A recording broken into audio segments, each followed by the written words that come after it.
Hello, interwebs. I hope you're all doing well, and I am honored to be joined by someone incredibly cool, especially for all you Starship nerds out there who you know who you are. You're the people that like ogled the Cerritos in the season 2 finale where it was all naked and such. So if you love naked starships, well, then I have someone really cool today because I'm talking to Thomas Marrone, who is the associate art director for the Cryptic Studio Star Trek Online game, which I'm sure many of you have played. And Thomas has also been someone who has actually contributed, had like lived the dream and contributed to Star Trek canon and provided many starship designs to Star Trek Picard season 2 and presumably, though I'm sure you can't say just yet, but I'm presuming season 3 and Well, onwards. we can't say three because the Oh, trailer came out and there oh, were perfect. there were some STO ships in the trailer, so and a couple new ones. Ooh, So okay. yeah. We shall talk. We shall talk all of that. So yeah, I'm here with Thomas. Thank you, Thomas, for doing this. I'm really excited to have you. Yeah, I'm super jazzed to be here. Thank you so much for inviting me on to talk about ships. I always use the corny joke, shoot the ship, Yeah. but I personally never get tired of it, so I will continue to abuse it. I will never knock anyone for making terrible puns, especially if the puns are Star Trek related. Like you're Right. good. You've already become my favorite person. And also, I'm just gonna say, just for everyone watching, because we were doing it before, we both currently have cats on our laps. Yep. Newt is Yeah. right here on my lap, and yours is just both right off the screen. So we're like basically Yeah. peas in a pod at this point. Pretty much. But yeah, thank you so much for doing this. I do want to like go through and like talk about like all the cool stuff of like actually getting stuff in canon and like getting to design starships. But before we actually started recording, you had actually like started telling me like how you got into all of this, and I kind of want to go through that story because like as I said, you're like literally living the fan dream. Like you just started off being a nerd, making your own stuff, and then like actually got to go all the way up until making actual ships in the show. And I kind of want to like go through that story so that I can be inspired and like hear Sure. about it. So Yeah. so yeah, and like I said, we'll sort of sidetrack and do whatever and we'll talk about different stuff Okay. as Great. we go. But yeah, so just like starting off, how did you find Star Trek? Like what got you into Trek initially? Yeah, Star Trek has always been kind of a family affair for me. I watched it with my mom. My mom, actually watched it in the 60s when it was originally airing. And then, Many of our parents did. yeah, yeah. And she was, and she actually kind of found it attractive for the adventure, but and the characters, but also the social justice issues at the time. I think Mhm. some of that resonated with her. So when I was growing up, we watched it a lot in syndication together, and TNG, I believe 86, right? When TNG started airing. Yeah, someone 86, 87, someone. Yeah, Yeah. I think you're right. Um, and so that was something that as I was growing up a little kid, that we would watch that together because she was really excited about that. And then my dad liked it too, but my mom was the bigger of the two fans. And so Star Trek has always been something that means kind of family to me, not just like watching the family of characters on the show, but also just like this is something I did with my parents. And my mom even made me, she could sew, and so she actually made Starfleet uniforms for her and me. Like we did one That's Halloween where we were matching Starfleet officers, and she was the captain and I was an ensign. That's amazing. I mean, Yeah. I have like it's so weird how like similar stories are because like for me, I got into it for my dad in a very similar way. Like he used to watch it and then he got me into it. But then I also did a Halloween costume where I made like a Scotty uniform because all I had was Mhm. a red shirt and I'm like, well, I'll put glitter on it and I'll make Mhm. the little delta and I'll be Scotty. Right. So your mom went the extra mile and my dad's just like, yeah, use the glitter gun, it'll be fine. Yeah, and when she found like back then you could buy like patterns at Walmart to make costumes and stuff, and so she found the TNG season 1 patterns and like actually made it and used like they look pretty good, compared to a Yeah. lot of stuff like the Ruby's costumes or whatever. It looked way better than those. And Like the discount brand spirit stuff, like right. pajama communist is like what they would probably call the Starfleet uniforms, like Right. the off-brand Star Trek costume. Space uh exploring I don't know, jumpsuit. I Um, personally like a pajama communist. Pajama, that's pretty good. I like that a lot. Yeah, that's good. uh, Um, so yeah, so we would watch that together, and it just, it definitely feel like mom at some point had to have been like, what have I done? Like I created a monster, because I got way more into it than I think she ever did. Like I would, Mm, and I think some of it is just like the age that you're exposed to something like that, right? That yeah. is really imaginative, and you're, and then I would just like start drawing spaceships, like instead of taking notes in class. And I have this an assignment that I had when I was in like fourth grade or something. We had to write an autobiography, and so like the cover of my autobiography is the Enterprise, and the title is My Life at Warp Speed. Oh, that's amazing. That's so uh, beautifully dorky. I yeah, love yeah. And it. so, so I've been like a lot of people, it's been ever present in my life. And so kind of fast forwarding a lot, I found out that there was going to be a Star Trek Online, and I followed it for a while. Perpetual was the original company that had the license, and they were working on a thing, and eventually they ended up selling that license to Cryptic Studios, which was a good thing because Cryptic had actually shipped a game, right? City of Heroes. Perpetual never they were never able to actually like move. It's one thing to like start working on something, but like to actually see it through to completion and ship it, that's a Yeah. whole other accomplishment, right? And so I got really excited when Cryptic got it, because I knew that they would actually make it and they would actually see the light of day, because it had been spinning its wheels with Perpetual for like 4 years or something before Hmm. Cryptic got the license. And then they ended up churning out the game in like 2 years, I think, 18 months or something ridiculous.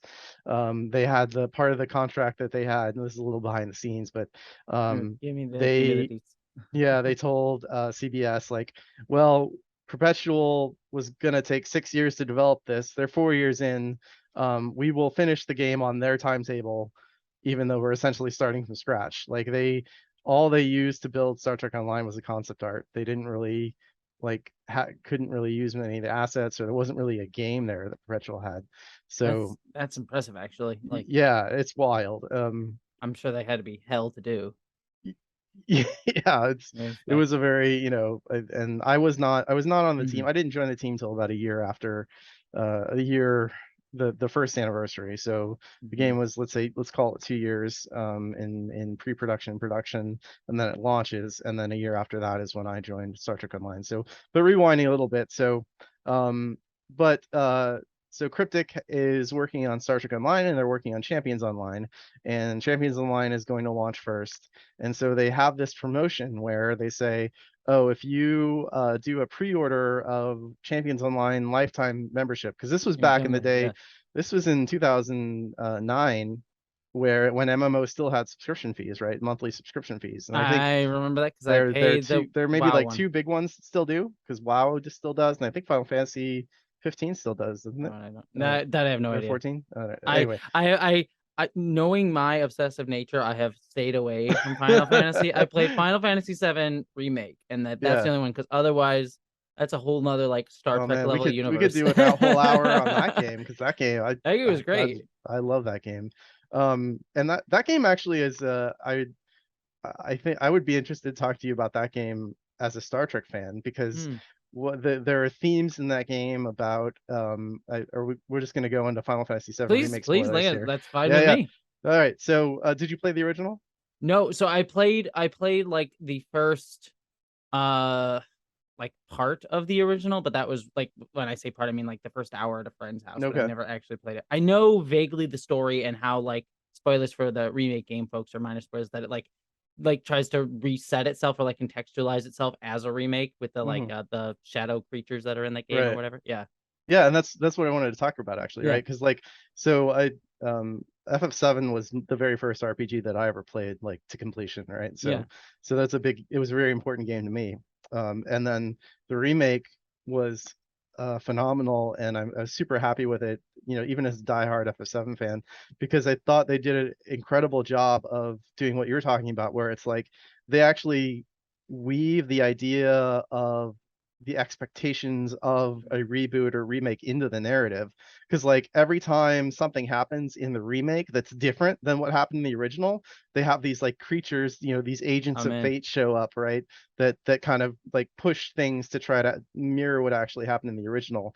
And that's it's really cool because they literally in the narrative of the game they manifest fan expectations. Yeah. No, I thought that was such a cool idea where it's like, oh, it's almost like a discussion between the developer and like the Yeah, audience, and like having it exactly. be like we're trying to like reset this, but also like there's a story that we could tell this way that like goes this different direction, but we're not Right. doing it. It's Yeah. such an interesting thing. I mean, to tie it into Star Trek, it makes me feel like an interesting comparison to like the Kelvin movies, which don't Yeah. have that like expectation played into the narrative, but it is that sort of thing where like they have to create a concept, like a conceit, where Right. it's like to like set up like they can actually do something different within the game itself, like or in the Yeah. show itself. I should in the movie itself, if I can get my mediums right.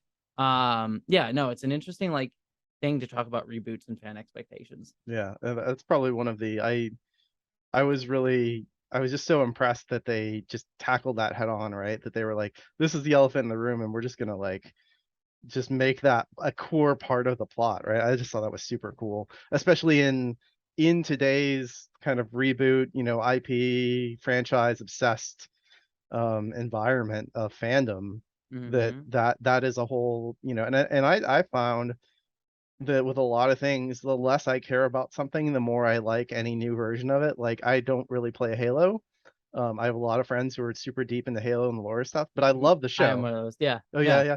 But it's like, oh, this is cool. It's a cool sci-fi space opera show. They're Hmm. shooting some guys, right? Like, but I'm not invested, right? So I can just sort of enjoy it, you know. And there was some other example of that, but anyway. No, But the with ha- Star the Trek, ha- I'm the like very like, they have to do it exactly the way I want them to do it, you know? yeah, it's always interesting to like have that conversation with people about stuff because it's like like I'm a huge Halo fan. Like I have the Mhm. Halo 3, like I have all the pre-order stuff for all the games. I have Master Chief's head on like a stick, like No, over on nice. that shelf behind me. Uh-huh. Um and but like I didn't hate the show as much as like a lot of other people did, just because I'm always usually able to divorce myself from like, oh well, it's its own thing. Like it's its Right. own separate thing, and I don't have that like expectation placed upon it. But then I also understand why people who do like hold it in reverence, being like, "Oh, it needs to like be this Yeah. way."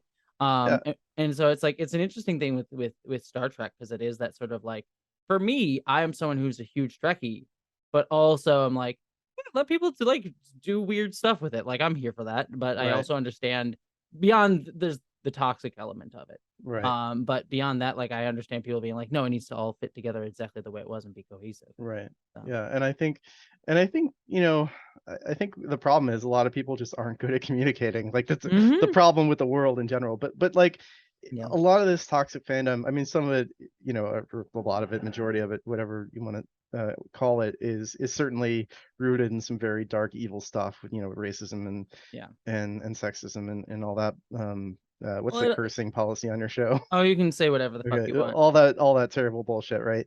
Um, but I think there's a portion of the population that just doesn't know how to express themselves in terms of like, Mhm. this is not what I expected, and so I'm disappointed, which is a totally valid thing, like a totally valid thing to say about something, right? Like Well, I think that's it all okay. well, yeah, no, I mean, sorry, I didn't mean to cut you off, but it all comes, I think, down to like, and I've talked about this and other stuff, like even and not to excuse it by any means, the sexism and racism and stuff, but like a lot of it comes down to like an anxiety that people are feeling that they don't know how to express. Right, And they'll usually be like, well, and they even to themselves and be like, well, I feel bad about this thing. So it must be like, oh, it must be the thing that's different. And usually the thing that's right, different is like, there's people of color now in it or more right. women.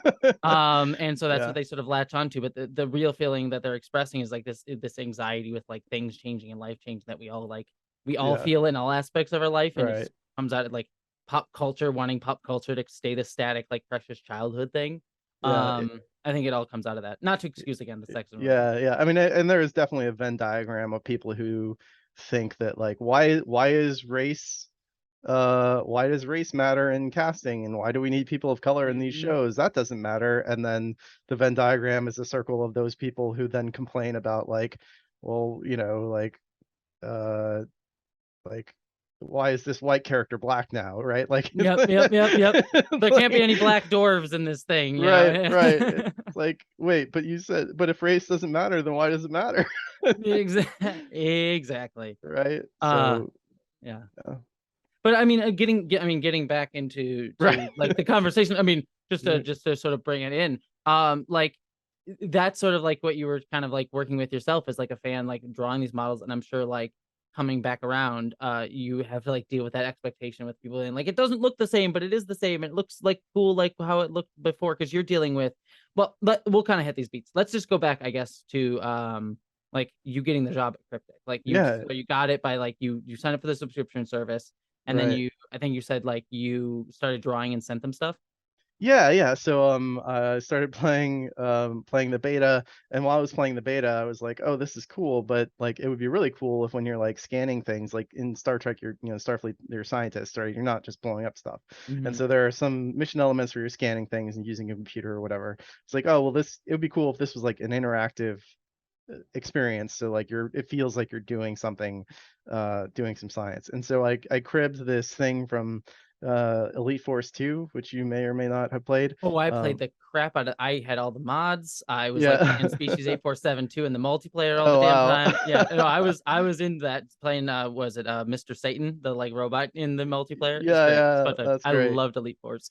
So in the Elite Force 2, they had a tricorder mini game where you like match some waveforms or whatever, right? And Yep, so yep. I took that mini game and like put and did a mock-up of like the STO interface around it. It's like, oh hey, when you're using your tricorder, it'd be cool if like this you had this like little scanning UI. And I did a bunch of other mini game mock-ups of like, like Pipe Dream and Match 3 and all this other stuff to like um improve the like sort of the feel of doing science, right? Hmm. And Hmm. so those mock-ups, posted them in the forums. The threads became really, really popular. People really liked the idea, and Oh. eventually got covered by like the biggest STO podcast that the developers watched. And so once they saw that, really thanks to that podcast, they reached out to me and ended up buying the art. And part of the condition, I'm just gonna throw this in there because it's hilarious. Part of the condition that they offered, and I was like, yes, do it. Was like, do you want to be an NPC in the game? Oh It's like, my God, that's so absolutely, I cool. do. It's like, sure, yes, I will let myself be subject to that. Right, right, right. And so they put that in the game, and then 6 months later, so well, my job at the time was working in a university as kind of the webmaster for university, so it was Mhm. graphic design, website stuff. And so about 6 months after they put that art in the game, there was a opening on the Cryptic website of a graphic designer, which is like it's like I don't know how to make video games, but I know how to build websites and stuff. So I applied, and I in my cover letter I talked about what the mini game stuff. I'm like, hey, you guys already used some of my art, so why not hire me for real?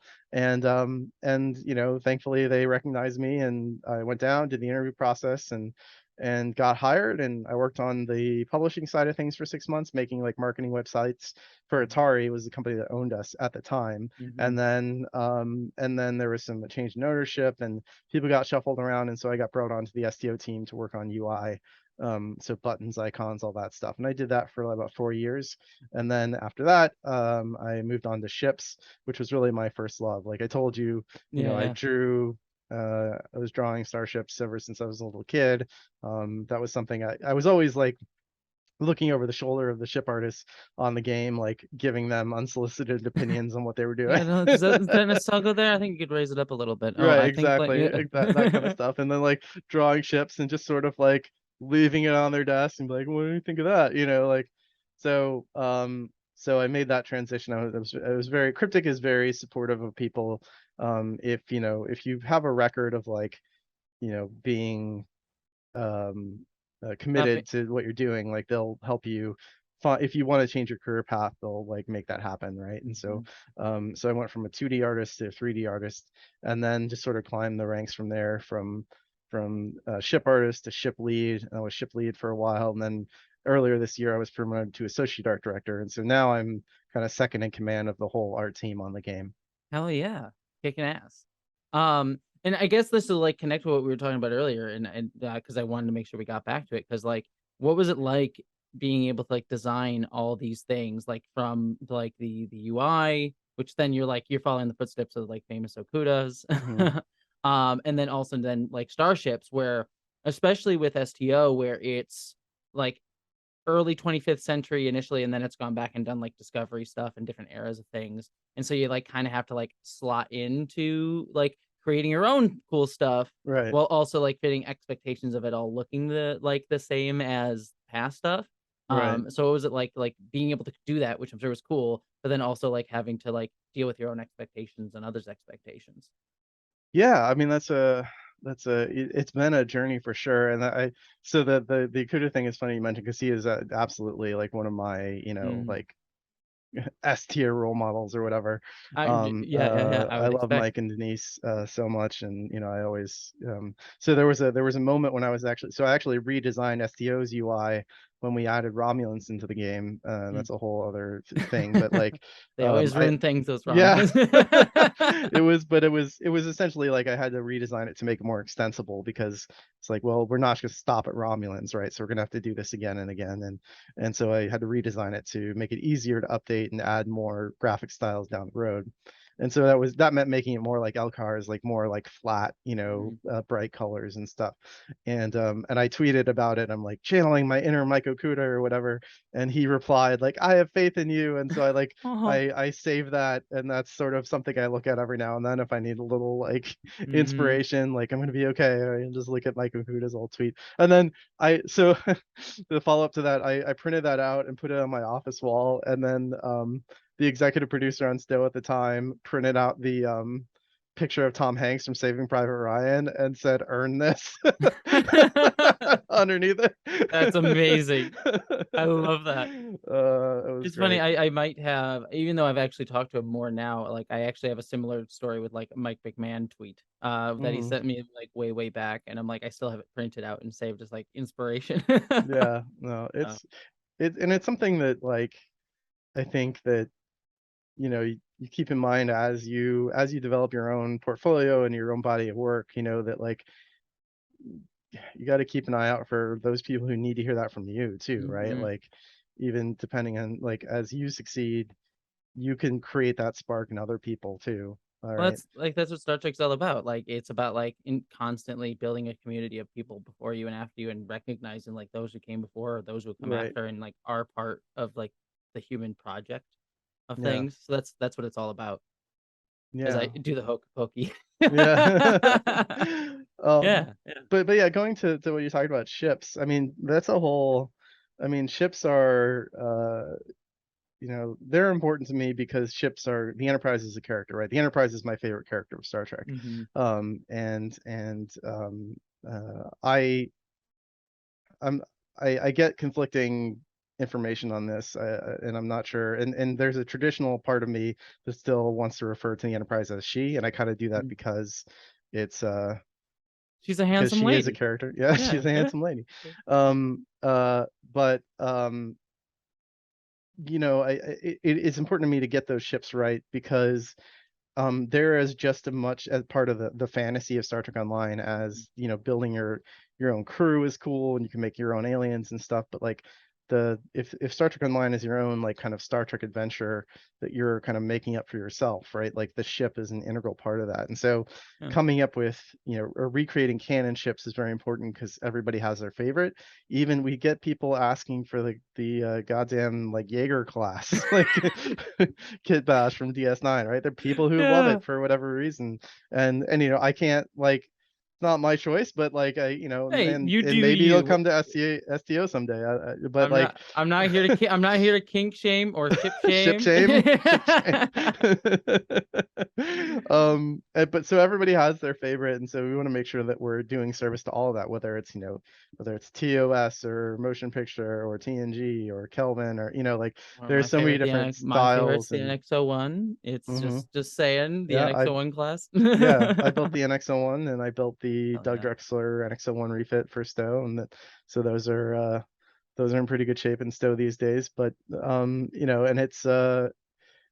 it's people have connections to these machines because Mhm. I think they sort of um the Enterprise embodies a lot about the community that you said. Like Yeah, the Enterprise is a physical manifestation of the community. Like George K said that the Enterprise was Starship Earth, right? Like it was meant yeah, to represent like humanity as a race going boldly together, embracing the diversity, everything that makes us unique also makes us strong, right? And that is, you see that in the ship and in its technology and in its capability and in the fact that it constantly overcomes impossible odds, right? Like the yeah. so to me that symbol is very powerful and very important.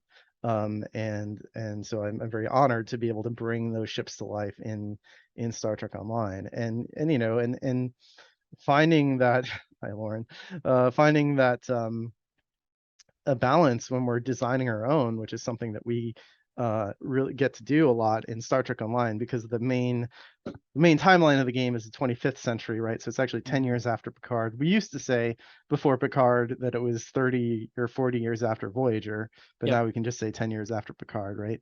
And so Starfleet has evolved. We can, you know, we can say that there's a new generation of technology for starships and the future of Starfleet.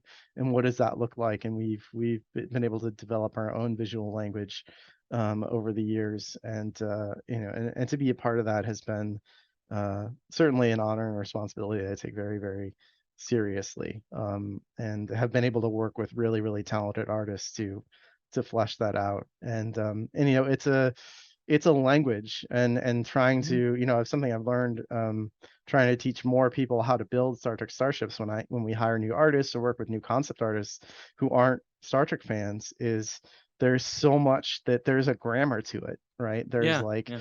there is a there are unspoken all these unspoken rules that when you see somebody violate, you're like, no, that's not right. And they're like, what do you mean? Like, well, it's not right.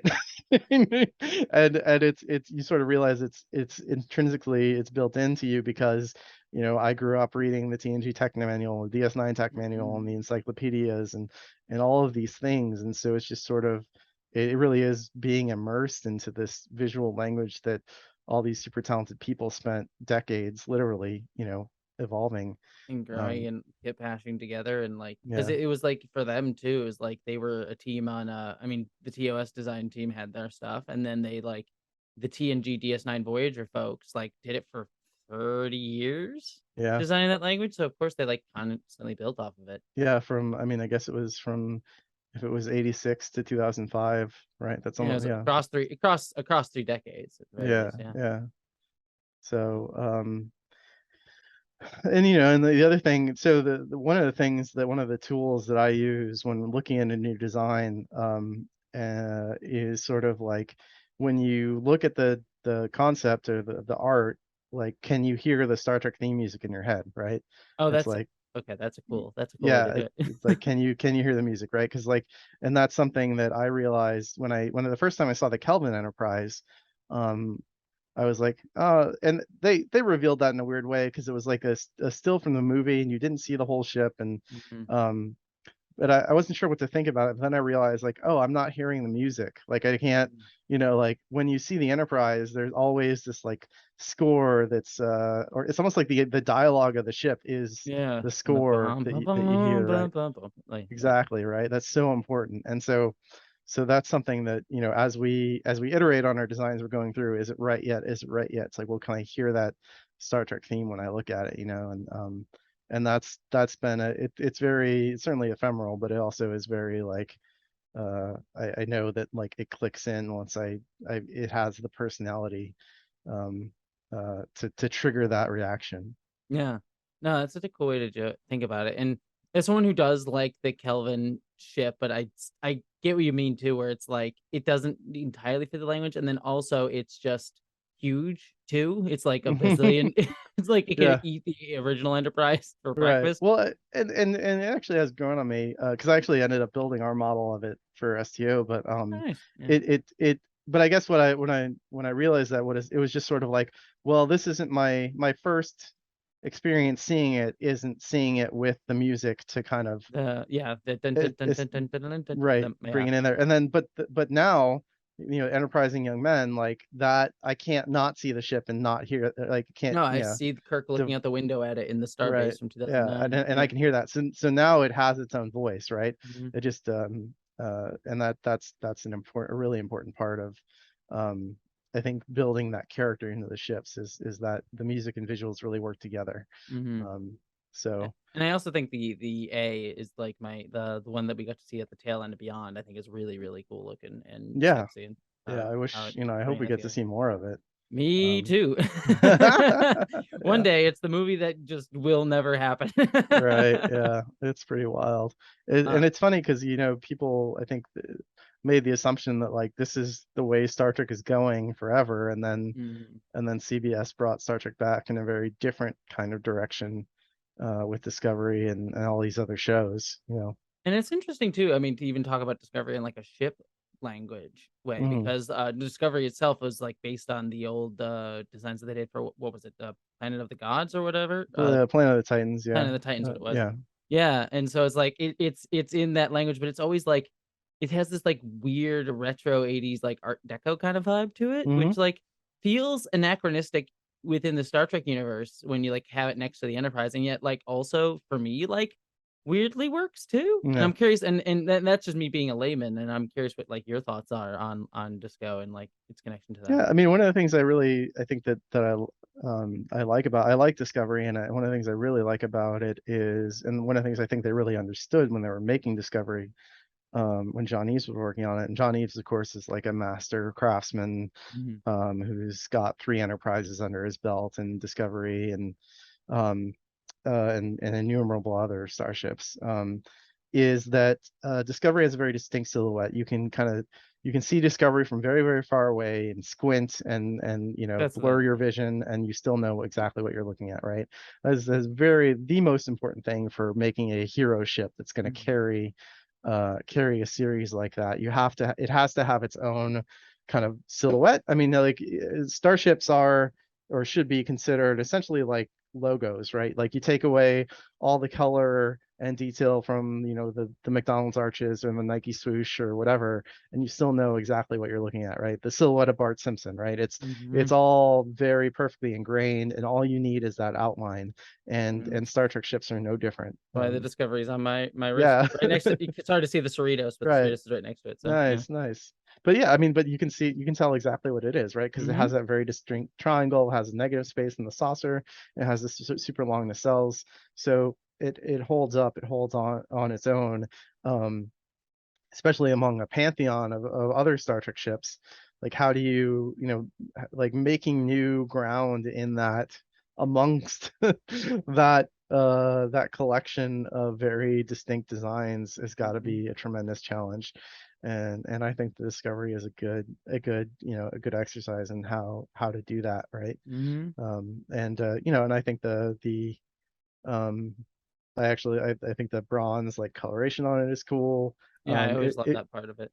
That's where it, I it get would like that sort of Art Deco vibe from it. Yeah, yeah. And even the kind of the contrast, and some of the, like, the highlights on that too are very, Art Deco. So no, I think the Discovery is really cool. I think the futuristic, like the refit Discovery, is awesome. I really like Mhm. the way that one looks. I think it's a great way to, like, take that design, iterate on it, sleek it out even more, Mhm. and it turned out real nice. Yeah. I like Uh, anything that Sorry, I like no, anything please. that looks like a boat, and they made, like, Space Battleship Yamato is, like, one of my favorite, like, shows. I don't know if you ever Yeah, yeah. watched that. I've seen episodes. I haven't watched it all the way Mm. through, but I know it. Yeah. But they did something to the new Discovery, the keel of it, that gave it, like, a keel, right? And I think there's such a strong connection between, Star Trek and Star Trek ships, and the kind of Horatio Hornblower Age of Mhm. Sail thing, right? That, like, bringing that into the visual language of Star Trek ships. I'm always excited when I see something like that. Oh yeah. I do want to move forward a little bit because then like we have to get to like the super nerdy part of it, which is you got to actually make your ship's canon, which is the coolest freaking thing. I am like that has to be like the nerdiest thing. And I know you told the story elsewhere, but like how did that like come about? Getting your ships in Discovery season 2 and then now season 3. Yeah, I mean, we all owe that to Dave Blass, production designer on Star Trek Picard, who, Mhm. he was determined to not have a repeat of you know, at the end of season 1, they had a big Starfleet fleet of vessels show up, and because of time constraints and budget constraints, there was essentially only one ship in that whole fleet, right? I mean, they had Yeah. little variations and stuff, but Iterations. there were all those Zhenghis, and there was a lot of backlash um, about that the show received, No, and and I think there was it's one of those things that's it's like I understand the criticism, and then also just sucks too because you know the pressure that VFX artists are, yeah, especially in Hollywood, are under. So yeah, and it's something that like I think I'm trying to figure out how to say this, mhm. but essentially like you know we were talking about expectations earlier, right? Like Yep. and like does this thing meet my expectations? And I think or hopes or whatever you want to say, and people had been waiting to see what Star Trek was like in the future, right? Beyond TNG, beyond Voyager, right? Yep. And that was just, you know, if you grew up in that era, if you were, you know, a kid or a teenager watching all those shows on the air, you just want to know what happens next, what comes next. Mhm. And I think the promise of Picard was always like, oh, here's what's next, right? But then, you know, oh well, it's on the La Serena, and so we don't actually get to see, and it's not really about Starfleet, Starfleet. Mhm. right? And it's like, so it's like, okay, this is cool, but it's not, but I want to know what What comes like next. I've you spend so much time dreaming of what that is and like reading books and STO and Right. yeah, so it's like, oh, when you get that glimpse. Right. Yeah, exactly. And so when you see all those ships, you're like, well, this is a little bit of what I wanted, but I mean, like, you were hoping for a lot more to flesh out the world that much more, right? And so enter Mhm. Dave. He becomes production designer for season 2 of 3 Picard, and and he is basically trying to solve the problem. He's like, well, I want to, you know, I guess he knew from the scripts for season 2 that there were going to be a lot more Starfleet ships that they're going to need, and he didn't want to just reuse the Zhenghe, the Inquiry class over and over again. So he just starts, and he also had a situation where he was working with some concepts artists who were new to Star Trek, and it was Mhm. the same. It was just like what we're talking about, where they didn't know the language, right? And Mhm. so Dave is a very passionate Star Trek fan, and cares very much about the way things look, and has the same sort of internal um clock isn't the right word, but he The understands, the you know, intrinsic sort of like gut right. feeling like this fits or this yeah. Right, exactly, right. And so he's working with these concept artists who just to him, they're just not they're not getting it. They're not getting it. They're not producing what he was hoping to produce to make something that feels right for the show and Picard and what he wants it to look like, which is a continuation of, you know, an evolution beyond Voyager, right? Mhm. Um or Nemesis, I guess, is the last like a Prime Universe Starfleet thing. Yeah. So he just starts like looking up Star Trek ships on Google and Pinterest and stuff, and he keeps seeing Star Trek Online ships. I was like, oh, those are cool. Well, that's cool. Well, that's cool. And so he starts to see like, oh, these are all from Star Trek Online. And so he finds me on Twitter and reaches out to me and sort of gets the ball rolling of like, you know, hey, we're developing the Stargazer. So I actually got to work with him and John Eves on. I built a very early white box model of the Stargazer. Oh, I didn't know Um, that. That's really yeah, cool. yeah, that was a super cool thing. And then he brought, you know, Doug Drexler became available, and so they brought Doug in, and Doug really designed that ship with John Eves. I just did some really early like here we had John's sketches, and so my Mhm. I was just like making a 3D model out of John's sketches so that they could look at it in 3D and see if, you know, it's What it what they looks really like. wanted. So, but Doug was really the one who came in and fleshed that out with John to create the final ship that you saw And in how the show. did they go back to like the last outpost? Was it no? I forget the first episode the Stargazer appears in, but that The season one battle, I episode. think, right? Yeah, yeah, the battle. Oh, Go back to like that. Is that like part of the process, like looking at that and seeing how you could like iterate on that design? yeah, yeah, we definitely looked at that. Well, when I came in, John already had a bunch of sketches of something that looks pretty much like what the Stargazer ended up. Mm-hmm. And so that's what I modeled, and the cells were pretty different, and the main structure was a little different. But Dave also wanted to see what Hector Ortiz, SDO's concept artist, he's been working on the game for about 6 years, and he's really pushed our visual language a lot. And so Hector and Dave wanted us because he knew that we understood that language of Star Trek ships, right? And Mm-hmm. so So he had us do a couple ideas of what alternatives, but ultimately they just went with with John's initial take, and then Doug developed that. But yeah, there was a lot of like, well, it's gotta be reminiscent of the Constellation class original Stargazer, but pulled into the future and modernized. Um, and yeah, and so that was the Stargazer was one thing, but then the other thing was this big fleet that Dave Mm. needed, and so he was just, and initially, he pitched the idea to the VFX guys, and they weren't really, they were like, it's a video game, they're not that good. That's Athens Oh, aren't that good. So oh, he, fun. so Dave was like, well, package up your best models, um, and so we can show it to them and see if it's something they can actually use or not. And thankfully, they had an open mind about it. And when they actually got our models and took a look, they were impressed enough. They were like, oh, we can actually do something with these. So like, there are ships that are in Picard season 2 that, if they're far enough in the background, didn't really do anything to them. That's just like model from the game. Oh, shoot. Because yeah, because uh we've been working hard lately in the last few years to really up our game in terms of how much detail we can use, because what you can do in a real-time engine right now is way more, um uh you can do a lot more detail. You can Then you have a lot more triangles and textures and stuff than you used to. So we have to keep up with that in STO as a live game. So anyway, so yeah, so I pitched them a bunch of different chips, and they just sort of picked the ones they like, and sent that off to the VFX guys, and put them into the fleet of Picard. And a couple of those were ships I actually designed myself, which was oh super yeah. cool. Not just that I had modeled, but actually had like come up with the design for. And then a few others were ships that some other people from the team had made. So You lived the dream. You did yeah. the dream. You did it. Yeah. That's amazing. And then like it's one of the, I read an interview I think you did with TV Club or IO9 or something like that, but it was Mhm, one of the interesting things that I wanted to ask you about was like it was just an interesting thing I didn't really think about. I like how the other ships have to look in relation to the hero ship. So it's mhm, like something you said like, oh, the Stargazer has 4 nacelles, so you can't right, do any of the other ships that have like 4 nacelles because you would distract from the Stargazers uniquely, right. which is like a cool thing that I didn't like. You makes perfect sense, but you don't immediately think about.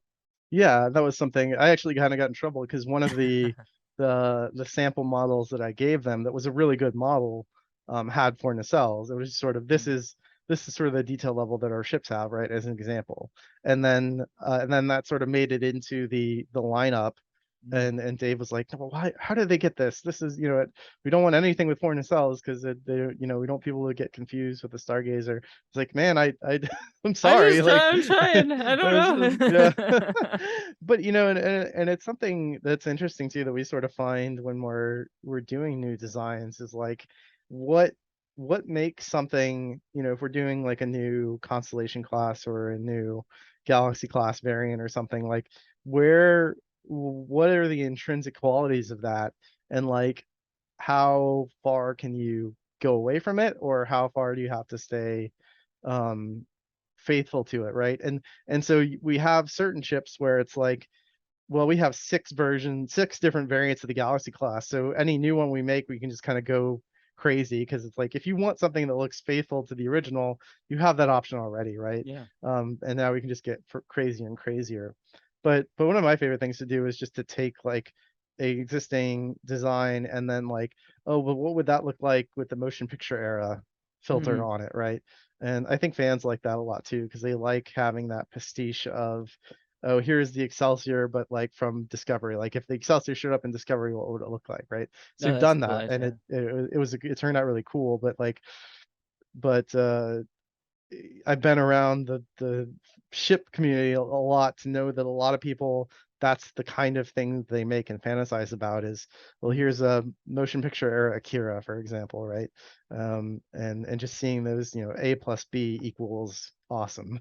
Yeah. Uh, Well, it's such a cool thing to like because it again kind of creates that cohesive universe of like that lineage of things. Like yeah, I exactly. still think the I mean you mentioned it earlier, the refit, and I have the model of it over there from Eagle Moss of the NX-01 was Yeah. so cool because it like made much more you could because you can look at the original NX-01 and see like, oh, I see how you get the Enterprise from TOS in it from this, but it like wasn't a one to one. and then you add in that sort of bottom deflector dish part, and you're like, Hmm. oh, okay, I clearly see the connection, yet it still feels its own, like its own. And that's such like a cool, like, oh, I see how this sort of goes into what it eventually becomes. And Yeah, that's just totally. such a cool, I mean, I'm speaking at you, something you probably already know, but it's just a cool thing as a fan to see, like, those, that sort of cohesiveness moving forward. Yeah, right. And I mean, one of my favorite things to think about is like Star Trek as a place, right? It's a universe that we want to escape to and live in. And so, and I think ships are a big part of that, and building that lineage from different, one era to the next also feels important, right? And so Mhm. I think that's why people get persnickety when, if something doesn't feel like it's from the right era. I think there's been plenty of ship drama over the years, Yeah. about the like Discovery ships and the Picard short trek, or right, or like Mhm. all that stuff. It's because we want there's a chronological logic and progression and technology that we observe in the real world, and we just sort of want that to, and the ships are part of the tools that we use to build that world in our heads of this is, this is this ship from this era and it has these capabilities, and that changes over time, right? Mhm. And I'm always the weirdo that's like, "Oh, this is inconsistent. Why?" And I, like, find Hmm. the weird way. Like, my, the one that I always like to tell people, sorry, I'm telling you my fan fiction now, but, No, no, the there's that short trek that you mentioned that was, Ephraim and Dot, I'm assuming the one you're mentioning, where there was the mistake on the Enterprise, Oh, right? there's that one. That one I was thinking of was the I forget what it's called, but the one, the Picard one where the Utopia Planitia gets destroyed, and Oh, yeah, they yeah, show some like McGee class ships in the dockyards in Utopia Planitia, yeah. Mhm. and those ships are 300 years old at that point, Yeah, or well, whatever, 200 years old. they were being built, they were being worked upon as a museum ship, right? Oh, okay, sure. Yeah. The one I always do is similar one is Ephraim and Dot, where it was, they show the Enterprise blowing up from, Search for Spock, and it says A on it, which is Right, obviously not, uh, what right. it would have been at the time. And my nerdy thing is like, well, in the Star Trek novel, that you learn that Ephraim, the tardigrade, actually travels between universes. Oh, There's a interesting. Discovery novel, and so I'm like, well, that was just an Enterprise from a different universe that you were Right, yeah, seeing. sure, I buy it. That's where my brain goes. It's like, oh, if there's an inconsistency, there's a story you can tell with it. Yeah, well, and I actually I do that too, because one of the things, so we have, so Star Trek Online's been going for, we're coming up on our 13th anniversary actually Yeah, in 2023. Um congratulations. Thank you. And so, but so we had a long stretch of time before Discovery, and then Discovery comes out and introduces with the very first episode, like like a dozen or something new Starfleet ships that we've never seen before, Mhm, right? Like mhm. totally new classes of ships, not just the Discovery, but like McGee, Malakowski, Cardenas, um, Engel, like all these things. And so, and it's weird because we know, we see so many Excelsiors and Mirandas in Starfleet, basically, which are, kind of motion picture era or even TOS era ships, right? They survive into the late 23rd century, right? Because they're in the Dominion War, they're all over the place. Now we Mhm. know the production reasons why they had those models and they just kept using them. They couldn't afford to make new ones because there was no Star Trek Online around to give them new designs. We were Um, there, damn it. but but of course with Discovery we wanted to bring all those Discovery ships into the game because that's what Mhm, we do, right? We Star Trek Online is like a Star Trek theme park, I think, is the best way to think of it, where it's like mhm. if you want to go and play in Voyager land, we have we have a Delta Quadrant content you can go to, and a whole Voyager story arc. And if you want to go do the original series, you can make an original series character and go through a Roxigorn and stuff. And if you want to go to DS9, you can go to DS9. And so we were building our Discovery ride, and so we needed to build all those ships. And and then I had to, because I care about stuff like that, like the inconsistency you're talking about. I was like, well, okay, so we're about to see a bunch of these brand new Discovery ships in the 2409 or whatever. How the hell do I explain that when they have not been in any other Star Trek since, right? Where do they all Mhm. come from, right?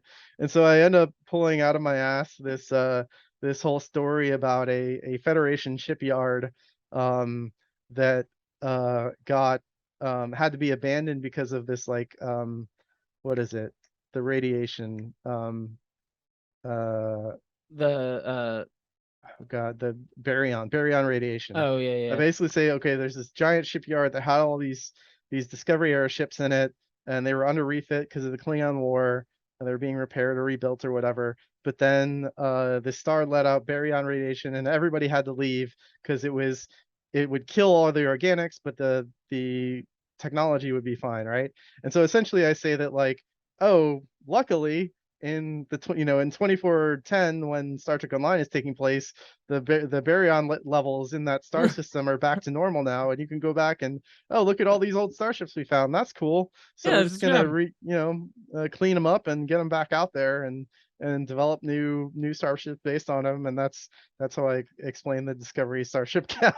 That's lovely. Oh, I love that. Good old that's like a nice I see, I love that sort of stuff where you just like come up with weird inconsistencies. I mean, that's how stories are told, right? You Yeah, just get to like weird stuff. Like that's so cool. it's That's now I'm it's just I'm sorry.